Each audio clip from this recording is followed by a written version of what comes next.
ইলিশ শুটকির লাড়া রান্না করব। আসলে ইলিশ শুটকি মাছ নাকি দুইভাবে রান্না করা যায়। একটা হচ্ছে শুটকির লাড়া, আর একটা হচ্ছে বেগুন দিয়ে ইলিশ মাছ দিয়ে নাকি রান্না করা যায়। আমি কখনো রান্না করিনি ইলিশ মাছের শুটকি, তাই প্রথমই দেশ থেকে পাঠাইলো ইলিশ মাছের শুটকি। দেখি চেষ্টা করে যে কতটুকু রান্না করতে পারি। তো মার কাছে ফোন দিয়ে জেনে নিলাম যে এটা আসলে দুইভাবে নাকি রান্না করা যায়। একটা হচ্ছে শুটকির লাড়া, আর একটা হচ্ছে বেগুন দিয়ে নাকি শুটকি মাছ দিয়ে রান্না করে। তো চিন্তা করলাম আজকে শুটকির লাড়াই দিই।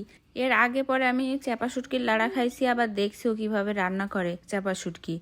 তো ওইভাবেই একটু এক্সপিরিয়েন্স নিয়ে দেখলাম যে এইভাবেও তো মানে শুটকির লাড়া যেহেতু একইভাবে হবে, ইলিশ হোক আর চাপা হোক।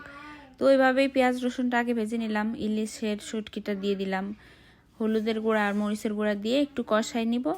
কষানো হয়ে গেলে একটু পানি ঢেলে দিব, কারণ মাছটা সিদ্ধ হতে হবে। এই যে ইলিশ মাছটা, এটা আস্ত থাকলে তো আর লাড়া হলো না, এটা একটু পানি না দিলে গলবে না। মাছটা তো শুটকি মাছ তো একদম শক্ত হয়ে গেছে।